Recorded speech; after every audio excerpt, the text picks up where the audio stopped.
Hi friends. ONGC நிறுவனம் வந்து பார்த்தீங்கன்னா, அப்ரண்டிஸ்க்கான வேலைவாய்ப்பு நோட்டிஃபிகேஷன் வந்து வெளியிட்டிருக்காங்க. அதை பற்றின முக்கியமான விவரங்களை பார்க்கலாம். அதாவது 25 ஒர்க் சென்டர்ஸ் வந்து சொல்லியிருக்காங்க. ஓகேங்களா? ஒவ்வொரு செக்டார் வைஸ் சொல்லியிருக்காங்க. Northern sector, western sector, southern sector அப்படின்னு சொல்லிட்டு. ஓகேங்களா? ஸோ நமக்கு வந்து எந்த செக்டாரில் வருது, எவ்வளோ வேகன்சி தெளிவாக வந்து பார்த்துக்கலாம். ஓகேங்களா? டோட்டலாக வந்து பார்த்தீங்கன்னா இந்தியா முழுவதும் 2623 வேகன்சி கிட்ட சொல்லியிருக்காங்க. நமக்கு என்ன லொக்கேஷனு, என்ன வேகன்சி சொல்லிட்டு தெளிவாக அந்த நோட்டிஃபிகேஷன் வந்து பார்ப்போம். ஓகேங்களா? ஸோ நமக்கு வந்து பார்த்தீங்கன்னா சதர்ன் செக்டரில் வரும். ஓகேங்களா? சதர்ன் செக்டரில் வந்து பார்த்தீங்கன்னா கொடுத்துருப்பாங்க பாருங்கள். ஒர்க் சென்டர் வந்து சென்னை அப்படின்னு சொல்லியிருக்காங்க பாருங்கள். ஸோ இதில் வந்து பார்த்தீங்கன்னா என்னென்ன ட்ரேட் வைஸு வேகன்சின்னு கொடுத்துருப்பாங்க. சிஓபிஏ ட்ரேடுக்கு வந்து 9 வேகன்சி, எக்ஸிக்யூட்டிவில் ஹெச்ஆர் ஆயில் கேஸ்க்கு வந்து 7 வேகன்சின்னு சொல்லிட்டு டோட்டலாக வந்து ஒரு 7 கேட்டகரிக்கு வந்து 40 வேகன்சி சொல்லியிருக்காங்க. இது சென்னை ஒர்க் சென்டருக்கு வந்து. ஓகேங்களா? மேலும் வந்து பார்த்தீங்கன்னா காரைக்கால் கொடுத்துருப்பாங்க. ஓகேங்களா? இது பாருங்கள், காரைக்கால் சொல்லியிருக்காங்க பாருங்கள். காரைக்கால் வந்து பார்த்தீங்கன்னா டோட்டலாக வந்து ஒரு 24 கேட்டகரி, 153 வேகன்சி கிட்ட சொல்லியிருக்காங்க. ஓகேங்களா? 153. அப்புறம் சென்னை சொல்லியிருக்கிற அந்த வேகன்சி. ஓகே, ஸோ சென்னைக்கு வந்து ஒரு 40 வேகன்சி, அதுக்கப்புறம் காரைக்காலுக்கு வந்து ஒரு 153 வேகன்சி, டோட்டலாக வந்து ஒரு அப்ராக்சிமேட்டாக ஒரு 200 வேகன்சி கிட்ட வந்து சொல்லியிருக்காங்க. ஸோ அதுதான் நமக்கு வந்து அப்ளிகேபிள் ஆகும். ஸோ இது வந்து தெளிவாக வந்து பார்த்துக்குங்க. உங்களுக்கு வந்து என்ன ட்ரேடு வருது, என்ன சீரியல் நம்பரு, மெயினாக தான் நீங்கள் பார்க்கணும். என்ன சீரியல் நம்பர் வருது, ஸோ அது வந்து என்ன ட்ரேடில் வருது, அப்புறம் நீங்கள் என்ன ஸ்கீமில் வந்து வரீங்க, நேப் ஸ்கீமில் வரீங்களா இல்லை வந்து நேட்ஸ் ஸ்கீமில் வரீங்களான்னு தெளிவாக செக் பண்ணிக்கலாம். அதுவும் ரொம்ப முக்கியம் தான். நேப்ஸா நேட்ஸான்னு தெளிவாக வந்து பார்த்துக்கணும். ஸோ நீங்கள் அந்த போர்ட்டல் தான் நீங்கள் போய் அப்ளை பண்ணுற மாதிரி இருக்கும். அதுவும் தெளிவாக வந்து பார்த்துக்குங்க. உங்களுக்கு உங்கள் ட்ரேடுக்கு எவ்வளோ வேகன்சின்னு தெளிவாக பார்த்துக்குங்க. ஓகேங்களா? ஸோ இதுதான் வந்து ரொம்ப முக்கியம். இந்த டேபிள் வந்து கிளியராக பார்த்துக்குங்க. சரிங்களா? அதுக்கப்புறம் நம்ம சொன்ன மாதிரி இந்தியா முழுவதும் 2623 வேகன்சி கிட்ட சொல்லியிருக்காங்க. சரிங்களா? அப்புறம் மேலும் எலிஜிபிலிட்டி கிட்ட வந்து பார்த்தீங்கன்னா மினிமம் 18 வயசு, மேக்ஸிமம் 24 வயசுன்னு சொல்லியிருக்காங்க. 6 நவம்பர் 2025 கணக்குப்படி. ஓகேங்களா? அப்பர் ஏஜ் லிமிட்டில் ஏஜ் ரிலாக்ஸேஷன் இருக்குது. எஸ்சி எஸ்டிக்கு 5 இயர்ஸ், ஓபிசிக்கு 3 இயர்ஸ் சொல்லியிருக்காங்க. பிடபிள்யூடி கேண்டிடேட்டுக்கு 10 இயர்ஸ் சொல்லியிருக்காங்க. அதே போல் அதுலேயுமே கம்யூனிட்டி வைஸாகவும் சொல்லியிருக்காங்க. தெளிவாக செக் பண்ணிக்கோங்க. அப்புறம் நீங்கள் என்ன குவாலிஃபிகேஷன் வந்து ப்ரொசஸ் பண்ணியிருக்கணும். சரிங்களா? ஒவ்வொரு போஸ்ட்டுக்கும் என்ன குவாலிஃபிகேஷன் வந்து வச்சுருக்கணும்னு தெளிவாக கொடுத்துருக்காங்க. ஸோ பார்த்துக்குங்க. இதில் வந்து 10th முடித்தவங்க, ஐடிஐ வந்து அவங்க சொல்லியிருக்கிற ட்ரேடில் முடித்தவங்க, அப்புறம் வந்து பார்த்திங்கன்னா டிப்ளமா முடித்தவங்க, இன்ஜினியரிங் படித்தவங்க. சரிங்களா?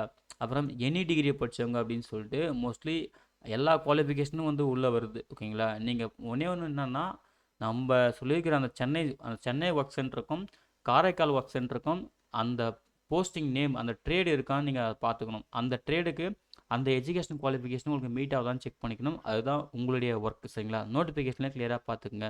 அதே போல் நீங்கள் என்ன போஸ்ட்டுக்கு அப்ளை பண்ண போகிறீங்க, என்ன ட்ரேடு என்ன போஸ்ட்டுக்கு அப்ளை பண்ண போகிறீங்க, உங்களுக்கு கல்வி தகுதி என்னன்னு சொல்லிட்டு நீங்கள் பார்த்துப்பீங்க. நீங்கள் 10th முடிச்சிருந்தீங்கன்னா லைப்ரரி அசிஸ்டன்ட் மட்டும் தான் அப்ளை பண்ண முடியும் எக்ஸாம்பிளுக்கு. ஓகேங்களா? நீங்கள் நேப்ஸ் ஸ்கீமில் வரீங்க. ஸோ அந்த நேப்ஸ் போர்ட்டலில் தான் நீங்கள் அப்ளை பண்ணுற மாதிரி இருக்கும். அதையும் நான் சொல்லிடுறேன். சப்போஸ் நீங்கள் டிகிரி முடிச்சிருக்கீங்க இல்லை டிப்ளமோ முடிச்சிருக்கீங்க அப்படின்ற பட்சத்தில் டிப்ளமோ முடிச்சிருந்தாலும் நேப்ஸ் போர்ட்டல் தான். சப்போஸ் நீங்கள் டிகிரி முடிச்சிருந்தீங்கன்னா நீங்கள் நேட்ஸ் போர்ட்டல். ஓகேங்களா? ஸோ உங்கள் போர்ட்டலே வேறையாகவும் நீங்கள் அங்கே தான் போயிட்டு அப்ளை பண்ணுற மாதிரி இருக்கும். ஸோ இதை கிளியராக பார்த்துக்குங்க. ஓகேங்களா? 10th ஸ்டார்ட் ஆகிட்டு 10th ITI, diploma, any degree வரைக்கும் வந்து பார்த்தீங்கன்னா போஸ்டிங் கொடுத்துருக்காங்க. ஸோ நீங்கள் செக் பண்ணுறது அந்த ட்ரேடு தான். உங்களுக்கு அந்த ட்ரேடு வந்து எலிஜிபிலிட்டி மீட் ஆகுதா, உங்கள் குவாலிஃபிகேஷனுக்கு எலிஜிபிலிட்டி கிட்டேரியா மீட் ஆகுதான்னு செக் பண்ணிக்கங்க. அதுவும் ரொம்ப ரொம்ப முக்கியம். சரிங்களா? அதை வந்து பார்த்துக்குங்க. நீங்கள் சொல்லியிருக்காங்க பாருங்கள், இந்த seat number of vacancy maybe change ஆகிறதுக்கு வாய்ப்பு இருக்குது அப்படின்னு சொல்லியிருக்காங்க. அதே போல் அப்ளை பண்ணுறது நீங்கள் கண்டிப்பாக இந்த சீல் நம்பர் 1லேருந்து சீல் நம்பர் 29 வரைக்கும் நீங்கள் apprenticeshipindia.government.in வெப்சைட்டில் தான் அப்ளை பண்ணணும். சரிங்களா? அப்படின்னு தெளிவாக கொடுத்துருக்காங்க. அதாவது அந்த நேட்ஸ் போர்ட்டல். ஓகேங்களா? அதே போல் சீல் நம்பர் 30லேருந்து 39 வந்து பார்த்தீங்கன்னா nats.education.government.in வெப்சைட்டில் தான் அப்ளை பண்ணணும்னு சொல்லியிருக்காங்க. இது நேட்ஸ் போர்ட்டல். ஸோ இது வந்து naps portal. Apprenticeship India naps portal. இது வந்து நேட்ஸ் போர்ட்டல். ஓகேங்களா? ஸோ அதான் நான் ஸ்டார்டிங்லேயே சொல்லிட்டேன். நீங்கள் வந்து ரெகுலராக அப்புறம் அப்ளை பண்ணி முடிச்சதுக்கப்புறம் ரெகுலராக வந்து விசிட் பண்ணுங்கள், அதை பாருங்கள், செக் பண்ணுங்கள் அப்படின்னு சொல்லியிருக்காங்க. அதையும் வந்து நோட் பண்ணிக்கோங்க.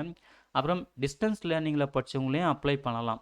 நீங்கள் ஃபுல் டைமில் படிச்சிருந்தாலும் சரி, இல்லை டிஸ்டன்ஸ் லேர்னிங்கில் அந்த மோடில் படிச்சிருந்தாலும் சரி, நீங்கள் எலிஜிபிள் தான் அப்ளை பண்ணுறதுக்கு.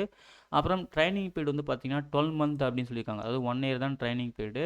ஸ்டைஃபண்டு. ஓகேங்களா? ஒவ்வொரு கேட்டகரி வைஸாக நீங்கள் டிகிரி முடித்தவங்களா இருந்தாங்க உங்களுக்கு வந்து 12,300 டிகிரி முடித்து அந்த குவாலிஃபிகேஷனுக்கு அந்த போஸ்டிங் அப்ளை பண்ணியிருந்தா உங்களுக்கு 12,300 ஒரு மாதத்துக்கு.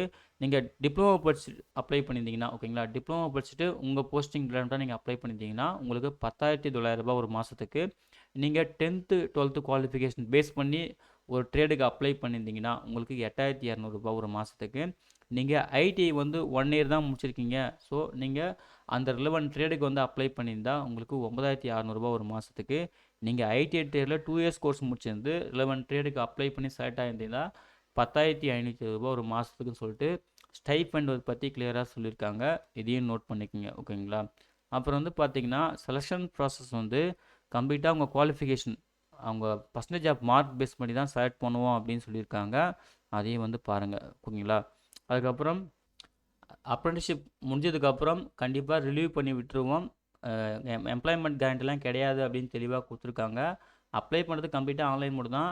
நாப்ஸ் போர்ட்டல், நாட்ஸ் போர்ட்டல்னு சொல்லிட்டு நீங்கள் உங்கள் குவாலிஃபிகேஷனுக்கு ஏற்ற மாதிரி நீங்கள் அப்ளை பண்ணிக்கணும் அப்படின்னு தெளிவாக கொடுத்துருக்காங்க. ஸோ அதை பார்த்துக்குங்க. ஓகேங்களா? அதுக்கப்புறம் செலெக்ஷன் ஜாயினிங் வந்து பார்த்தீங்கன்னா செலெக்ஷன் பண்ணுற அதை செலக்ட் ஆன கேண்டிடேட் வந்து பார்த்தீங்கன்னா அவங்க இமெயில் ஐடி மூலிமா இன்டிமேட் பண்ணுவோம் அப்படின்னு சொல்லியிருக்காங்க. ரிசல்ட்ஸ் வந்து ஓஎன்ஜிசி அந்த வெப்சைட்டில் வந்து நாங்கள் பப்ளிஷ் பண்ணுவோம். அதுக்கான லிங்க் கொடுத்துருக்காங்க. ஓகேங்களா? அதையும் வந்து பார்த்துக்குங்க. நீங்கள் வந்து டாக்குமெண்ட் வெரிஃபிகேஷன் அப்போது original plus self attested photo காப்பிலாம் கொண்டு வர மாதிரி இருக்கும். அதையும் சொல்லியிருக்காங்க. ஸோ இதுக்கான ஆன்லைன் அப்ளிகேஷன் வந்து 16 அக்டோபரில் ஸ்டார்ட் பண்ணிட்டாங்க. லாஸ்ட் டேட் வந்து பார்த்தீங்கன்னா அப்ளை பண்ணுறதுக்கு 6 நவம்பர் 2025 தான் லாஸ்ட் டேட்டு. ரிசல்ட் வந்து பார்த்தீங்கன்னா 26 நவம்பர் 2025 அன்றைக்கி பப்ளிஷ் பண்ணுவோம் அப்படின்னு சொல்லியிருக்காங்க. நோட் பண்ணிக்கோங்க. அப்புறம் உங்களுக்கு ஏதாவது கான்டாக்ட் பண்ணணுன்னா இங்கே இந்த இமெயில் ஐடிக்கு நீங்கள் ரைட் பண்ணலாம். சரிங்களா? உங்களுக்கு ஏதாவது டவுட் இருந்தால் இந்த மெயில் ஐடிக்கு நீங்கள் ரைட் பண்ணலாம் அப்படின்னு சொல்லியிருக்காங்க. அதையும் நோட் பண்ணிக்கோங்க. ஸோ அவ்வளோதான் ஃப்ரெண்ட்ஸ். இதுதான் வந்து பார்த்தீங்கன்னா ஓஎன்ஜிசி நிறுவனம், ஆயில் அண்ட் நேச்சுரல் கேஸ் நிறுவனம் அறிவிச்சிருந்த அப்ரெண்டிஸ்ஷிப்கான வேலைவாய்ப்புக்கான முக்கியமான விவரங்கள். நோட்டிஃபிகேஷனை கிளியராக பாருங்கள். பார்த்துட்டு ஆன்லைனில் மிஸ்டேக் இல்லாமல் அப்ளை பண்ணுங்கள். சரிங்களா? இந்த நோட்டிஃபிகேஷன் டவுன்லோட் பண்ணுறதுக்கான லிங்க்கையும் ஆன்லைனில் அப்ளை பண்ணுறதுக்கான லிங்க்கையும் இந்த வீடியோ டிஸ்கிரிப்ஷனில் தரேன். செக் பண்ணி நீங்களும் யூஸ் பண்ணிக்கோங்க. அப்ளை பண்ணுற எல்லாருக்கும் wish all the best. Thank you.